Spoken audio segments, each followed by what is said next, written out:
আন্দোলনের ইস্যু খোঁজার চেষ্টায় ভুল পথে হাঁটছে বিরোধীরা। প্রতিষ্ঠাবার্ষিকীর সাইকেল র্যালিতে ওবায়দুল কাদের বললেন, আওয়ামী লীগের বিদেশি কোনো প্রভু নেই, সবাই বন্ধু।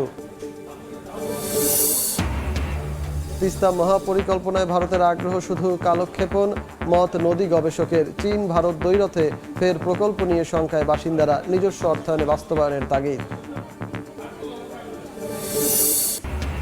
এবং দীর্ঘমেয়াদের পরিকল্পনার অভাবেই টি-20 বিশ্বকাপে ভরাডুবি, বিসিবি পরিচালক আকরামের স্বীকারোক্তি। সকালে খালি হাতে দেশে ফিরল টাইগাররা।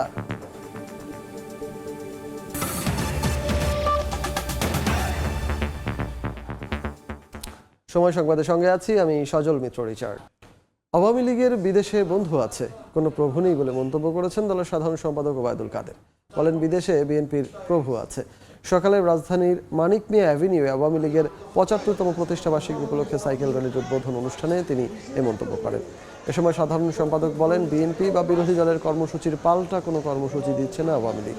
অনুষ্ঠানে উপস্থিত ছিলেন আওয়ামী লীগের প্রেসিডিয়াম সদস্য অ্যাডভোকেট কামরুল ইসলাম, ঢাকা ১৩ আসনের সংসদ সদস্য জাহাঙ্গীর কবির নানক, ডিএনসিসির মেয়র আতিকুল ইসলাম সহ দলের কেন্দ্রীয় নেতারা।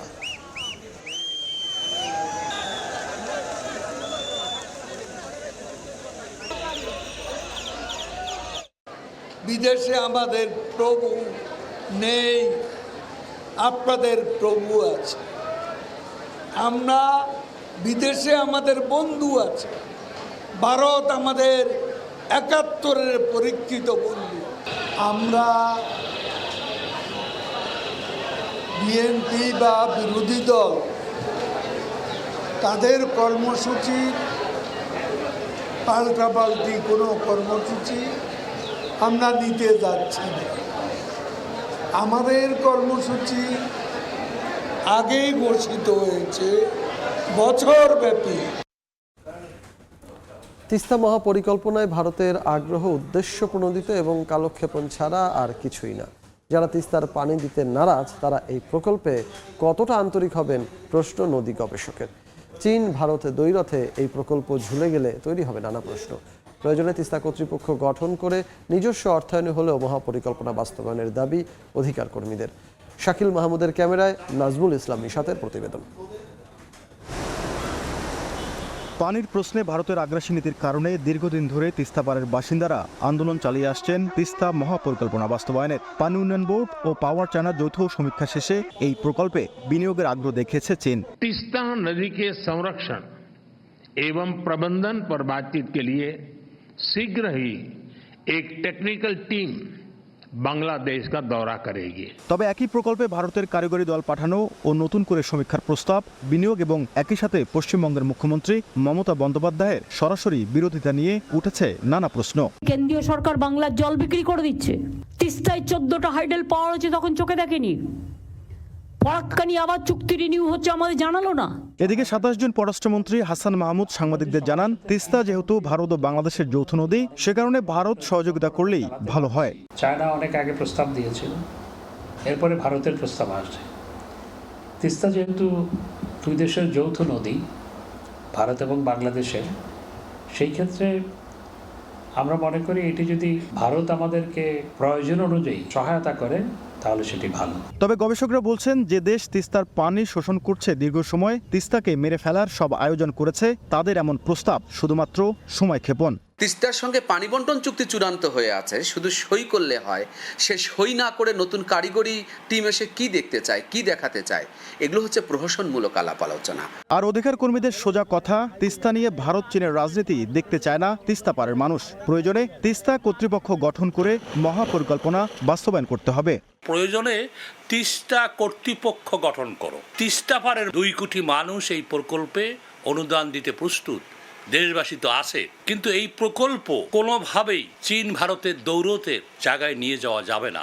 এমন পরিস্থিতিতে ভূরাজনৈতিক শক্ত প্রতিকূলতার পাহাড় ডিঙ্গিয়ে সূচিত হবে উত্তর জনপদের মানুষের স্বপ্নযাত্রা, তিস্তা মহাপরিকল্পনা, এমনটাই প্রত্যাশা সংশ্লিষ্টদের। নাজমুল ইসলাম নিশাত, সময় সংবাদ, রংপুর। আইএমএফের ঋণের তৃতীয় কিস্তির $115 কোটি হাতে পেল বাংলাদেশ। বৃহস্পতিবার রাতে তথ্য নিশ্চিত করেছেন বাংলাদেশ ব্যাংকের মুখপাত্র।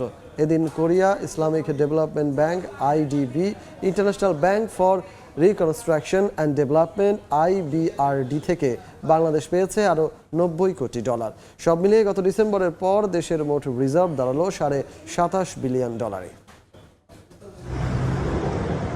অর্থ ছাড়ের অনুমোদন দেওয়ার 3 দিনের মধ্যে বাংলাদেশকে দেয়া ঋণের তৃতীয় কিস্তির $115 কোটি ছাড় করেছে আন্তর্জাতিক মুদ্রা তহবিল IMF।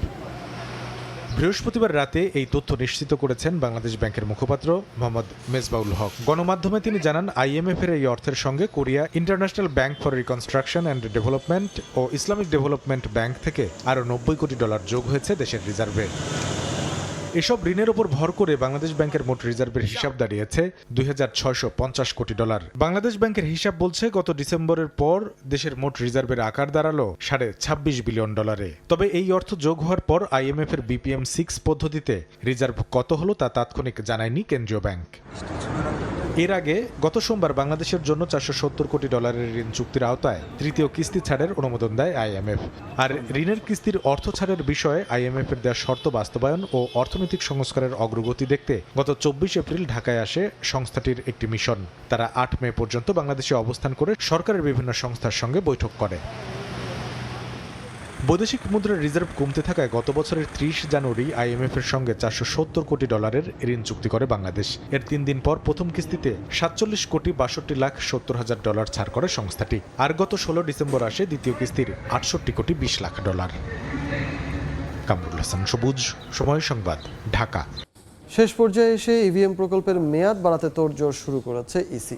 চলতি মাসেই মেয়াদ শেষ হওয়ার কথা থাকলেও মাত্র 10 দিন আগে আরও 1 বছর সময় বাড়ানোর প্রস্তাব পরিকল্পনা মন্ত্রণালয়ে পাঠিয়েছে সংস্থাটি। এখন EVM এর ভবিষ্যৎ নিয়ে সরকারের দিকে তাকিয়ে আছে নির্বাচন কমিশন। ফারজানা আক্তারের প্রতিবেদন। বাংলাদেশের নির্বাচনে কয়েক বছর ধরে আলোচনায় ইলেকট্রনিক ভোটিং মেশিন বা EVM। দ্বাদশ জাতীয় সংসদ নির্বাচনে 150 আসনে EVM ব্যবহারের সিদ্ধান্ত নেওয়া হলেও প্রয়োজনীয় সংখ্যক EVM এর অভাবে তা করতে পারেনি নির্বাচন কমিশন। 2018 সালে 3,825 কোটি 24 লাখ টাকা ব্যয়ে EVM প্রকল্প হাতে নেয় নির্বাচন কমিশন। কেনা হয় 1.5 লাখ EVM। প্রতিটি EVM কিনতে খরচ হয় 2,35,000 টাকা। EVM-গুলোর জীবনকাল কমপক্ষে 10 বছর বলা হলেও 5 বছরের মাথায় নষ্ট অবস্থায় পড়ে আছে বেশিরভাগ যন্ত্র। নেই রক্ষণাবেক্ষণের কোনো ব্যবস্থা। বর্তমানে 1 লাখের বেশি EVM-ই পড়ে আছে অচল অবস্থায়। এর বিপরীতে ভালো আছে প্রায় 40,000 EVM। এই অবস্থায় চলতি মাসেই শেষ হতে যাচ্ছে EVM প্রকল্পের মেয়াদ। প্রকল্পের মেয়াদের শেষ পর্যায়ে এসে আরও 1 বছর মেয়াদ বাড়ানোর প্রস্তাব পরিকল্পনা মন্ত্রণালয়ে পাঠিয়েছে ইসি। একই সঙ্গে প্রকল্পের ব্যয় মেটাতে অবশিষ্ট প্রায় 100 কোটি টাকা দ্রুত ছাড় পেতে আবেদন জানানো হয়েছে। পরিকল্পনা মন্ত্রণালয়ে ইসির প্রস্তাব পাশ হলে শুরু হবে EVM এর নতুন অধ্যায়। প্রজেক্ট যদি রান করে তাহলে আমাদের প্রথম কুইক একটা অ্যাসেসমেন্ট করতে হবে। এর মধ্যে কতগুলো EVM সচল আছে, কতগুলো EVM QC ফেইল্ড আছে। নির্বাচন কমিশনের অবকাঠামোতে সেই জনবলগুলোকে তৈরি করা এবং আইডেন্টিফাই করা যে আমাদের প্রকল্প যখন আবার শেষ হয়ে যাবে, যদি বাড়ে সেক্ষেত্রে যখন আমাদের যে বর্ধিত যে ডেটে শেষ হবে তখন এইগুলোকে হস্তান্তর করার টোটাল একটা পরিকল্পনা করা। একই সাথে এগুলোর একটা মেইনটেনেন্স পরিকল্পনা করতে হবে। EVM এর শেষ রক্ষা হবে কিনা তা নির্ভর করছে সরকারের সিদ্ধান্তের ওপর। প্রকল্প পাশ না হলে জুনের পরেই ধ্বংস করতে হবে নির্বাচন কমিশনের হাতে থাকা EVM গুলোকে। প্রজেক্ট তো আপনার 30 তারিখে শেষ, তাহলে আমাদেরকে যেটা যে অবস্থায় আছে সেই অবস্থায় আমাদেরকে রেখে শেষ করতে হবে। সম্প্রতি উপজেলা নির্বাচন সহ স্থানীয় সরকার নির্বাচনগুলোতে EVM গুরুত্বপূর্ণ ভূমিকা রাখায় EVM প্রকল্প বাঁচাতে তোড়জোড় শুরু করেছে নির্বাচন কমিশন। ফারজানা আক্তার, সময় সংবাদ, ঢাকা। রাজবাড়ীর বালিয়াকান্দিতে গড়াই নদী থেকে ড্রেজার মেশিন দিয়ে অবৈধভাবে বালু তোলার মহোৎসব চলছে। এতে হুমকির মুখে পড়েছে নদী তীরবর্তী বাড়িঘর ও ফসলি জমি সহ নানা স্থাপনা। প্রতি বছরই নতুন করে বাড়ছে ভাঙনের পরিধি। স্থানীয়দের অভিযোগ, প্রভাবশালীরা ক্ষমতার অপব্যবহার করে বালু তুলে বিক্রি করছেন, আর ব্যবস্থা নেয়ার আশ্বাস স্থানীয় প্রশাসনের। আশিকুর রহমানের রিপোর্ট। গড়াই নদীতে অবৈধ ড্রেজার মেশিন বসিয়ে তোলা হচ্ছে বালু। বড় বড় বালখেডে করে তা নেওয়া হচ্ছে অন্যত্র। এ চিত্র রাজবাড়ীর বালিয়াকান্দি উপজেলার নারোয়া ইউনিয়নের বাক্সাডাঙ্গি এলাকার। অভিযোগ উঠেছে নারোয়া ইউনিয়নের ৬ নম্বর ওয়ার্ড যুবলীগের সাবেক সাধারণ সম্পাদক বাদশাহ মোল্লার নেতৃত্বে চলছে এ বালু তোলার কাজ। বালুমহাল না থাকলেও ক্ষমতার অপব্যবহার করছেন তিনি। বিষয়টি স্বীকার করেন বালু শ্রমিকরাও। প্রত্যেক দিনই ধরেন 2 থেকে 3টা করে বল গেটে লোড দিই বাচ্চা ভাইয়ের নেতৃত্বে। বৈধ কি অবৈধ এটা তো আমরা জানি না।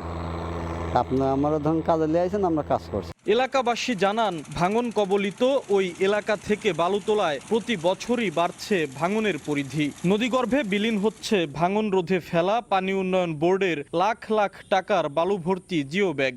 অবৈধভাবে বালি কাটার কারণে এই নদী ভাঙনটা লেগেই থাকে। প্রতিনিয়ত ভয়ে থাকি, কারণ কোন সময় আমাদের বাড়ি ঘরদোর ভেঙে চলে যেতে পারে। প্রশাসনের কাছে আমাদের দাবি নারুয়াই গড়াই নদী থেকে বালি কাটা দ্রুত বন্ধ করার জন্য। তবে বিষয়টি নিয়ে ক্যামেরার সামনে কথা বলতে রাজি হননি অভিযুক্ত বাদশাহ মোল্লা। বৈধ শহর থেকে বালি আনি, আমি বালি আনি উঠে, এমন জমিটা আমার দাঁড়ান 1 মিনিট, আপনি ওইভাবে খালি করেন না। অবৈধভাবে বালু তোলা বন্ধের গতানুগতিক আশ্বাস উপজেলা নির্বাহী কর্মকর্তার। নারুয়া ইউনিয়নে আমাদের কোনো বালু মহাল নাই, কোনো ইজারাও দেয়া নাই। এখানে যদি কোনো ড্রেজার বসানো হয়ে থাকে, অবৈধভাবে কোনো বালু তোলার ঘটনা ঘটে থাকে, তাহলে আমি অবশ্যই এটার বিরুদ্ধে ব্যবস্থা গ্রহণ করব।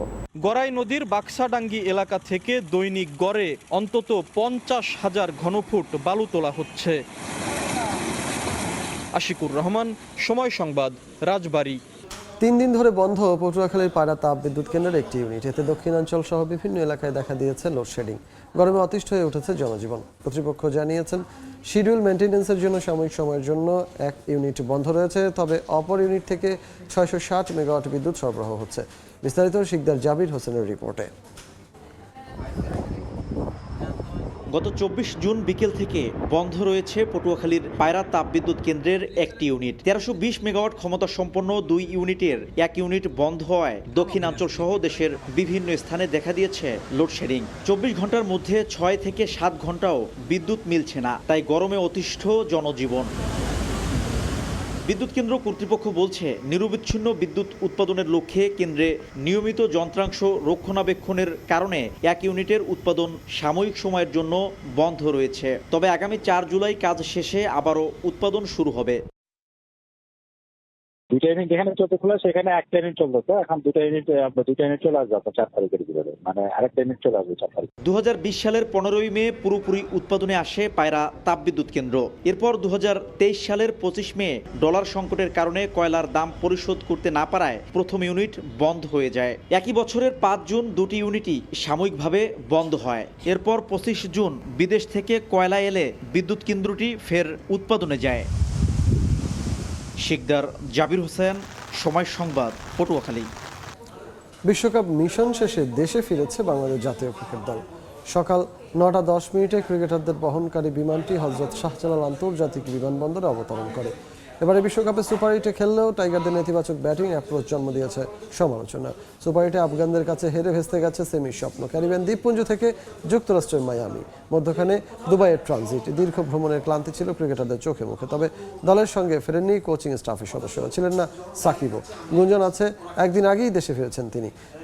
তানজিদ, তাওহিদ, জাকের, রিয়াদ একে একে সবাই বের হয়েছেন মাথা নিচু করে। এদিন দলের সঙ্গে আসেনি লিটন সৌম্য। আগামী 29 জুলাই আসবে কোচিং স্টাফের সদস্যরা। তবে ব্যাটসম্যানদের পারফরমেন্স নিয়ে হতাশা থাকলেও রিশাদ, তানজিম, সাকিবের প্রশংসা করেছেন ঢাকা এক্সপ্রেস তাসকিন আহমেদের।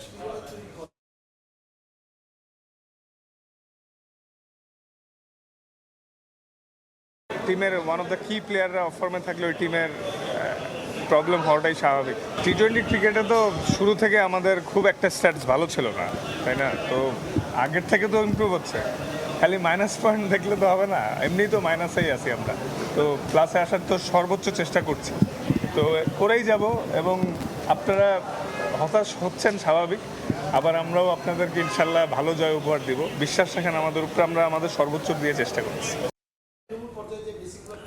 ক্রিকেট নিয়ে দীর্ঘমেয়াদী কোনো পরিকল্পনা না থাকার কারণেই বারবার বৈশ্বিক টুর্নামেন্টে ভরাডুবি হয় টাইগারদের। সরল স্বীকারোক্তি বিসিবি পরিচালক ও সাবেক অধিনায়ক আকরাম খানের। আফগানিস্তানের বিপক্ষে ম্যাচ নিয়ে কোচ আর অধিনায়কের জবাবদিহিতার আওতায় আনার পরামর্শ তার। জানান, সাকিব, রিয়াদের ভবিষ্যৎ পরিকল্পনা জানতে চাইবে বোর্ড। কেন, কার পরিকল্পনায়? আফগানদের বিপক্ষে যে হার এখনো জন্ম দেয় নানা প্রশ্নের। সবচাইতে বড় প্রশ্ন নেতিবাচক মানসিকতা নিয়েই। হয়তো এটাই ক্রিকেটারদের আসল চরিত্র, সর্বদাই নিজের পিঠ বাঁচিয়ে চলা। শুধু কি ক্রিকেটার, এর দায় কি এড়াতে পারেন? শর্টকাটে সাফল্য খুঁজতে থাকা বিসিবি কর্তারা দাঁতে দাঁত চেপে লড়াই করার বার্তাটা কি ঠিকভাবে পৌঁছাতে পারেন তারা? প্রয়োজনের মুহূর্তে কি হতে পারেন কঠোর? খারাপ লাগলো আমার কাছে ব্যাপারটা, কারণ এটা আমাদের একটা খুব ভালো অপরচুনিটি ছিল সেমিফাইনাল খেলা, তো সেটা কারণ কোনো অ্যাপ্রোচই ছিল না। যারা ভালো দল বা ভালো দেশ, ওরা কিন্তু আপনার ওই 2 বা 4 বছরের টার্গেট নিয়েই আপনার প্ল্যান করে। তো এটা কিন্তু আমাদের প্ল্যানে থাকা উচিত এবং আমরা প্ল্যান ওয়াইজ মাঝে মধ্যে করিও। বাস্তবতা হলো ব্যর্থতার পর বিসিবির পক্ষ থেকে লোক দেখানো তদন্ত কমিটি গঠন করা হলেও শেষ পর্যন্ত সেই রিপোর্ট দেখে না আলোর মুখ। পূর্বের ধারাবাহিকতায় এবারও কি পার পেয়ে যাবেন কোচ, ক্যাপ্টেন কিংবা সিনিয়ররা? কোচ একটা ইন্টারভিউ দিল, সেটাও কিন্তু there is a lot of negative thing. Job দিতে তো অবশ্যই দিতে হবে, জিনিসটা যদি বোর্ড চায় ডেফিনেটলি সেটা করবে।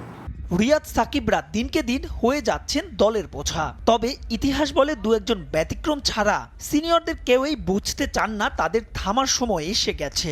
এ বিষয়ে বোর্ডের পরিকল্পনাও জানালেন আকরাম খান। এই জিনিসগুলো কিন্তু প্লেয়ার থেকে আসা ভালো, এবং যেটা বললেন যে টি-20তে আপনার আসলে আমাদেরকে কিন্তু আপনার প্রত্যেকটা দলই কিন্তু আপনার নতুন প্লেয়ারদেরকে ওখানে অপরচুনিটি দিচ্ছে। তারপর প্রশ্ন আসছে যে আমাদের ওই কোয়ালিটি প্লেয়ার আছে কিনা, বা আমাদের ওই ধরনের প্লেয়ারকে আমরা তৈরি করতে পারছি কিনা। তো সেটার জন্য তো ওদেরকে আমাদের ওই অপরচুনিটি দিতে হবে, সুযোগ দিতে হবে। দেশের ক্রিকেটের ভবিষ্যৎ নিয়ে করণীয় ঠিক করতে আগামী 2 জুলাই হবে বিসিবির বিশেষ বোর্ড সভা, যেখান থেকে আসতে পারে কোচ, অধিনায়কের ভবিষ্যৎ নিয়ে গুরুত্বপূর্ণ সিদ্ধান্ত। মাহবুব রিমন, সময় সংবাদ, ঢাকা। এ পর্যায়ে শীর্ষ সংবাদগুলো জানিয়ে দিচ্ছি আরেকবার। এবং দীর্ঘমেয়াদের পরিকল্পনার অভাবেই টি-20 বিশ্বকাপে ভরাডুবি, বিসিবি পরিচালক আকরামের স্বীকারোক্তি। সকালে খালি হাতে দেশে ফিরল টাইগাররা।